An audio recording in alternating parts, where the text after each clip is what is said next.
तो स्टूडेंट्स, इससे पहले वीडियो में हम लोगों ने बात किया था प्रकाश क्या है, प्रकाश का परिकिरण, प्रकाश का परावर्तन और अपवर्तन, ये चारों पढ़ लिया था और वीडियो थोड़ा लंबा हो गया था, इसीलिए अब इस वीडियो में हम लोग बात करेंगे प्रकाश का विवर्तन, प्रकाश का ध्रुवण और वर्ण विक्षेपण। स्टूडेंट्स, प्रकाश के विवर्तन किसे कहते हैं इसको समझिए बढ़िया से। ब्लेड देखे हैं, धारदार कोई वस्तु देखे ना, उसका नोक देखिए कितना पतला होता है, शार्प होता है। ब्लेड का जो धार होता है कितना शार्प होता है। तलवार का धार देखिए कितना शार्प होता है। चाकू का धार देखिए कितना शार्प होता है। जब प्रकाश की किरणें किसी धारदार वस्तु से टकराती है तो वह बहुत तेजी से इधर उधर छिटक जाता है। इस घटना को प्रकाश का विवर्तन कहते हैं। विवर्तन, जब कोई प्रकाश, मानो एक चाकू है, ये मान लेते चाकू है, ये ऊपर वाला जो है ना धार है, ये जो ऊपर वाला धार है, जब प्रकाश की किरण जब इस धार पे टकराएगा ना तो जरूरी नहीं कि ये इसने ऐसे भाग जाएगा, हो सकता है ये ऐसे भाग जाए, हो सकता है ये ऐसे भाग जाए, हो सकता है ये ऐसे भाग जाए। तो इसको कैसे परिभाषित करेंगे? जब प्रकाश की किरणें किसी धारदार तीक्ष्ण कोण से टकराती है तो इधर उधर वो छिटक जाता, मुड़ जाती है। इस घटना को प्रकाश का विवर्तन कहते हैं। फिर से समझिएगा, जब प्रकाश की किरणें किसी धारदार वस्तु के तीक्ष्ण कोण से टकराती है तो इधर उधर मुड़ जाती है, छिटक जाती है। इस घटना को प्रकाश का विवर्तन कहते हैं। इस घटना को प्रकाश का विवर्तन कहते हैं। जैसे चाकू के धार से जब प्रकाश टकराएगा तो इधर उधर मुड़ जाएगा, या ब्लेड के धार से टकराएगा, या तलवार के धार पे, या फिर कुछ ऐसा वस्तु जो थोड़ा धारदार हो, जिसका नोक, जिसका शार्प बहुत पतला हो, चमकता हो, उस पे जब प्रकाश की किरणें पड़ती है ना इधर उधर छिटक जाती है। इस घटना को क्या कहते हैं? प्रकाश का विवर्तन कहते हैं। जैसे एक चीज बताते हैं, एक चीज दिखाते हैं आपको प्रकाश के विवर्तन में। कोई वस्तु यहां पर है, ये धरती है, ठीक है, अर्थ है, ये अर्थ है, और यहाँ पे कोई वस्तु, मानो एरोप्लेन है, ठीक है। एरोप्लेन कैसे होता है रे? एरोप्लेन है ये, ठीक है, ये एरोप्लेन है, ठीक है। चलो ये एरोप्लेन है, ठीक है, इसमें खिड़की दे देते हैं, अब लग रहा है एरोप्लेन है ना। एरोप्लेन है, ये चल रहा है हवा में, ये धरती के जब निकट रहेगा ना तो इसका छांव बन जाएगा, ठीक है, इसका छोटा सा छांव बन जाएगा इस तरह से, ठीक है। ये देखिए, ये रियल, ये क्या है? रियल, ये सही में असली है। ये इसका छाया है, क्या है? छाया, इमेज है। जब धरती के निकट एरोप्लेन रहता है ना तो इसका छाया बनता है, और जब धरती के खूब ऊपर चल जाएगा, बहुत दूर ना, कभी कभी थोड़ा थोड़ा आवाज आता है, तो उस समय इसका छाया नीचे नहीं बनता है। इसका कारण क्या पता है आपको? देखिए, होता क्या है, जब सूर्य की प्रकाश, यहाँ सूर्य का प्रकाश है, यहां से जब चले तो इससे टकराएगा। जब ये जब टकराता है ना बीच से, तो वो छिटक जाता है, ठीक है, प्रकाश थोड़ा छिटक जाता है, छिटक करके नीचे आ जाता है।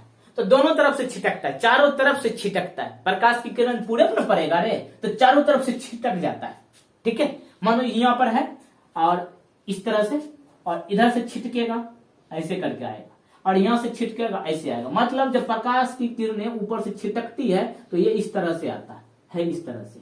तो ये एरोप्लेन था, ये इतना बड़ा, ये छिटक करके इसका प्रकाश यहाँ आया, ये धरती है, और यहाँ से भी छिटक के यहाँ आया, इसीलिए एरोप्लेन इतना छोटा छाया नीचे में बनता है। ये बाल्टी गमला नहीं है, ये प्रकाश जो है एरोप्लेन से छिटक करके जब धरती पे आया ना तो धरती पे इसका छाया बना है, वो है, इसीलिए इतना छोटा बनता है। कभी कभी होता है इतना छोटा क्यों बोला? इतना बड़ा एरोप्लेन है, जब इससे प्रकाश टकराया तो छिटक करके धरती नीचे आया, और जब नीचे आया तो यहाँ तक आया, यहाँ आकर मिल गया, तो ये इतना बड़ा छाया बन गया। लेकिन जब एरोप्लेन बहुत ऊपर रहता है आसमान में, तो होता क्या है, बहुत ऊपर में, यहाँ पे उड़ रहा है ना, धरती यहाँ पर है, तो जब यहाँ से प्रकाश इसका चलेगा ना, ऐसे करके ऐसे आएगा, फिर इसका भी ऐसे ऐसे चलेगा, ऐसे यही कट गया है, तो एक छोटा सा बिंदु यहाँ बन गया। तो धरती है यहाँ, क्या छाया बनेगा? नहीं बनेगा। क्यों? क्योंकि हुआ क्या कि इधर से भी छाया आया, इधर से भी प्रकाश आया, दोनों यहाँ के कट गया। जब कट गया तो यही छाया बन गया। कैसा छाया बना? एकदम बिंदु की तरह छाया बना, आसमान में बना, ठीक है, वायुमंडल में बना, लेकिन कैसा? एक छोटा बिंदु की तरह। इसीलिए हम धरती पे इसका छाया नहीं देख पाते हैं, क्योंकि वो बीचे में कट गया ना। अगर यही यहाँ धरती पे आके इस तरह से छोटा भी बनाता ना तो ये कटना नहीं चाहिए था बीच में।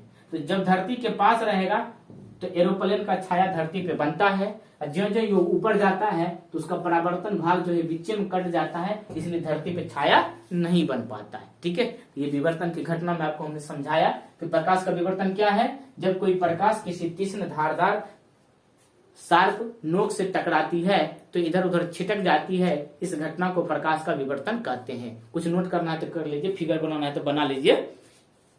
ठीक है, तो स्टूडेंट्स प्रकाश का विवर्तन समझ गए। अब हम लोग करते हैं प्रकाश का ध्रुवन। वैसा प्रकाश जो विद्युत चुम्बकीय अनुप्रस्थ तरंग के रूप में कंपन करती हुई चलता हो और अपने आसपास थोड़ा चकाचौंध कर देता हो, उसे कहते हैं प्रकाश का ध्रुवन। बात को समझे कैसे?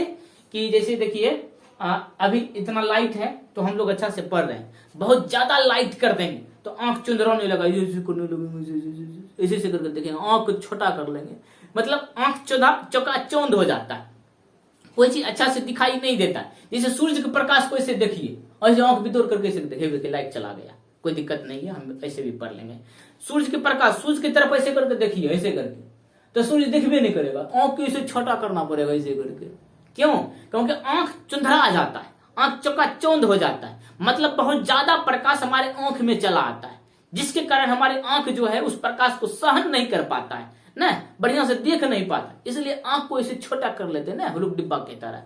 तो कहता है जब प्रकाश की किरणें अनुप्रस्थ तरंग के रूप में कंपन करते हुए चकाचौंध कर दे, उसको कहते हैं प्रकाश का ध्रुवन। जैसे कि क्रिकेट खेल रहे हैं, कभी कभी क्रिकेट खेलते हैं, उधर से बॉल देता है, बॉल को मारने के चक्कर में कभी कभी मेरा आंख थोड़ा ऊपर चल जाता है, प्रकाश आंखें पा जाता है, चुंधरा आ जाते हैं, बॉल आगे लगता है थुथुड़ में ऐसे करके ना, चोट लग जाता है, मथाम लग जाता है, देह में लग जाता है, हंसने लगता है सब। तो यही सब ध्रुवन के कारण ऐसा होता है ना। या फिर कहीं जा रहे हैं, कोई चीज वस्तु को जहां ज्यादा प्रकाश है वहां उसको ऐसे देखिए, दिख जाएगा, और जब अंधेरा में आके दिखेगा तो दिखबे नहीं करेगा। तो यही हुआ आंख का चुंधरा आ जाना, किसके कारण होता है? ध्रुवन के कारण। चलिए, प्रकाश का ध्रुवन आप समझ गए। अब प्रकाश का वर्ण विक्षेपण। जब श्वेत प्रकाश किसी प्रिज्म से टकराती है, जब श्वेत प्रकाश किसी प्रिज्म से टकराती है तो ये 7 रंगों की रंगीन भागों में बट जाता है। इस घटना को वर्ण विक्षेपण कहते हैं। इस घटना को 1 2 3 4 5 6 7 इस घटना को वर्ण विक्षेपण कहते हैं। इस घटना को वर्ण विक्षेपण कहते हैं। जब श्वेत प्रकाश किसी प्रिज्म से टकराती है तो श्वेत प्रकाश 7 रंगों में टूट जाती है, विभक्त हो जाती है। इस घटना को प्रकाश का वर्ण विक्षेपण कहते हैं। वर्ण विक्षेपण, वर्ण मतलब रंग, विक्षेपण मतलब टूट जाना। जब ये श्वेत प्रकाश उजला प्रकाश होता है ना, सूर्य का प्रकाश कैसा है? श्वेत प्रकाश है। इंद्रधनुष में 7 रंग होता है, इंद्रधनुष में 7 रंग होता है, वो प्रकीर्णन के कारण दिखता है। ठीक है, ध्यान रखिएगा, जब श्वेत प्रकाश किसी प्रिज्म से टकराती है तो रे बाबू ये 7 रंगों में टूट जाती है। इस घटना को प्रकाश का वर्ण विक्षेपण कहते हैं। लाइट आ गई, देखो कितना सुंदर लग रहा है ना। तो श्वेत प्रकाश समझ में आया? सॉरी, वर्ण विक्षेपण। जब श्वेत प्रकाश किसी प्रिज्म से टकराती है कि 7 रंगों में टूट जाती है, इस घटना को प्रकाश का वर्ण विक्षेपण कहते हैं। मुझे लगता है आप अच्छे से समझ गए होंगे वर्ण विक्षेपण। और ई जिस पट्टी पे टकराया है, इस पट्टी का नाम है वर्ण स्पेक्ट्रम। क्या नाम है इसको? स्पेक्ट्रम। ये क्या है? प्रिज्म। ये प्रिज्म है, ये श्वेत प्रकाश है, ये 7 रंगों में टूटा हुआ है कलर, और ये जो दीवार है जिस पट्टी पे इसको उतारा जाता है उसको कहते हैं स्पेक्ट्रम। और सबसे ऊपर लाल कलर होता है, सबसे नीचे बैंगनी होता है। ये रेड है, ये वायलेट है। ध्यान रखिएगा, सबसे ज्यादा वर्ण विक्षेपण किसका होता है? वायलेट का, यानी बैंगनी का। सबसे कम किसका होता है? रेड का। सबसे ज्यादा वर्ण विक्षेपण बैंगनी का, सबसे कम रेड का ना। ध्यान रखिए रे बाबू। तो इस वीडियो में हम लोगों ने स्टूडेंट कहां तक पढ़ा? वर्ण विक्षेपण तक। एक और है व्यतिकरण। प्रकाश का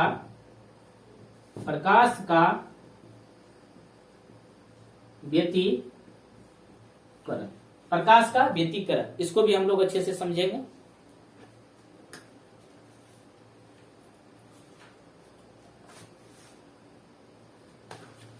ठीक है, ध्यान रखिएगा।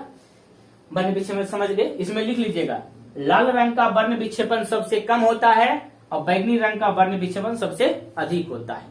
ठीक, नोट कर लीजिएगा इसको। अब हम लोग बात करेंगे प्रकाश का व्यतिकरण। पहले इसको लिखना है तो नोट कर लीजिए।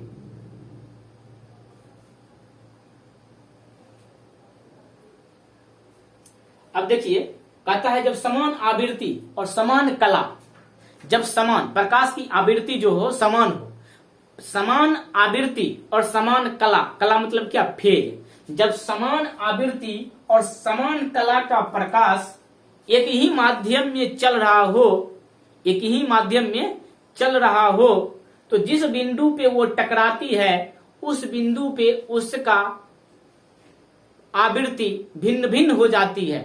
ठीक है, इस घटना को प्रकाश का व्यतिकरण कहते हैं। इस घटना को प्रकाश का व्यतिकरण कहते हैं। फिर से समझिएगा, जब समान आवृत्ति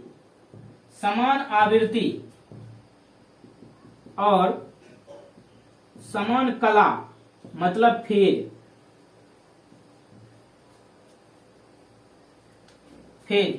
का प्रकाश एक ही माध्यम में गमन कर रहा हो, जब समान आवृत्ति और समान कला मतलब फेज का प्रकाश एक ही माध्यम में गमन कर रहा हो, तो जिस बिंदु पे वो टकराती है उस बिंदु पर इसका चाल, इसका प्रतिक्रिया भिन्न भिन्न होती है। इस घटना को प्रकाश का व्यतिकरण कहते हैं। इस घटना को प्रकाश का व्यतिकरण कहते हैं। समझ गए? तो इस 2 वीडियो में हम लोगों ने प्रकाश क्या है, प्रकाश का प्रकीर्णन, परावर्तन, अपवर्तन, विवर्तन, ध्रुवन, वर्ण विक्षेपन और व्यतिकरण से रिलेटेड परिभाषा समझे। प्रकाश का हमने प्रॉपर्टीज समझा। अब इसके बाद जो जो हम प्रकाश में अंदर जाएंगे प्रॉपर्टीज, फार्मूला और न्यूमेरिकल पढ़ेंगे। ठीक है, तो इस वीडियो में इतना ही। अगले वीडियो में हम लोग कुछ इंपॉर्टेंट बातों पर फिर से पुनः विचार करेंगे। Thank you.